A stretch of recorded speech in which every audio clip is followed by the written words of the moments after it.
Hello BHS, I'm proud to introduce you to a new segment I'd like to call the Bronco Breakdown. I'm Josh Gianchetti, joined here today by the fan favorite Jake Football Feitner. So Jake, let's get right into it.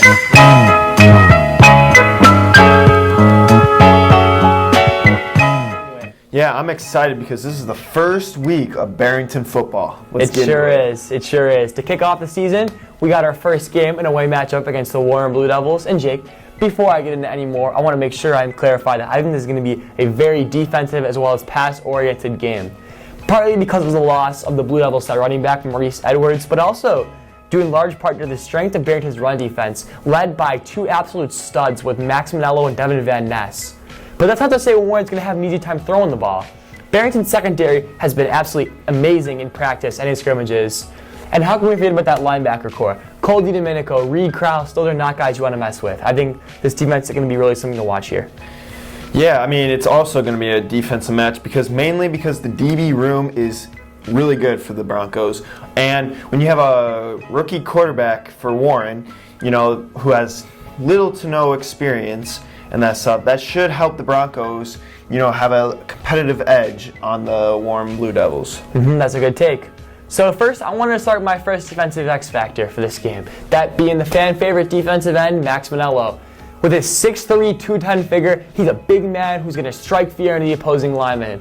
On top of that, he's shown so much promise and so much talent on and off the field, and I think his impact is going to become immediately apparent because of his abilities to shut down the run game and force a QB to scramble and make shaky passes, and that minefield of an electric defense the Broncos have is going to just be too much to top. Jake, how about you? What's your defensive X factor for this game? Yeah, I think this week's X factor is Cole DiDomenico. I've seen him in practice, and I played with him in Pee Wee football. There you have it. His IQ is really good. His playmaking ability is really good, and I'm excited to see him play. Get some tackles, maybe get a sack or two. So I'm excited. That would be excellent. So let's get down to offensive now. Jake, you want to start with yours? Yeah, so, typically you would do like a play or something like that. I'm saying the whole offensive line. The whole O-line. Because you know what? If the whole offensive line is good, then the quarterback can, have enough time to pass it to his receivers, like Erskis or Derek Arish, Michael Pashko. Yeah, that exactly. loaded wide receiver room as well. That's a bold pick, the whole offensive line. I like that, though. It's hard to pinpoint just one. Yeah.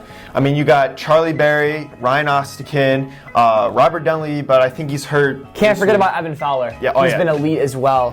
That O-line's going to be really good to watch. For me, personally, I'm going to go with Johnny Gerskis. I've seen him play a lot in practices, and I've been nothing but impressed. He's a big man as well with the speed of a smaller guy. He's been absolutely excellent this year with amazing hands, too, in his routes.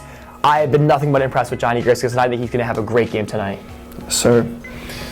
So you want to get into score predictions, Jake. How do you think this game's going to turn out here? So, I think it's going to be a very close game. I think it's going to come down to the final minutes of the fourth quarter, and I think it's going to be 28-21 because, it's going to come down to one touchdown, and I think the Broncos are going to take it. Okay, that's a good pick. I had the score for me as 21-14 Broncos with touchdowns from Gerskis, one rushing from quarterback Peyton Sosky, and one recovered from the defense. That's what I'm going to say because, like I said, this game's going to be defense, defense, defense. So I had them recovering one for a touchdown. Probably a fumble or an interception considering, I don't know if anyone saw Reed Krause in the red-white scrimmage, but he looked elite. So I got a lot going on this defense. And that's going to be all the time we have for today, folks. I'm Josh Gianchetti, joined here with the one and only Jake Football Feitner. And we'll see you next week on the Bronco Breakdown.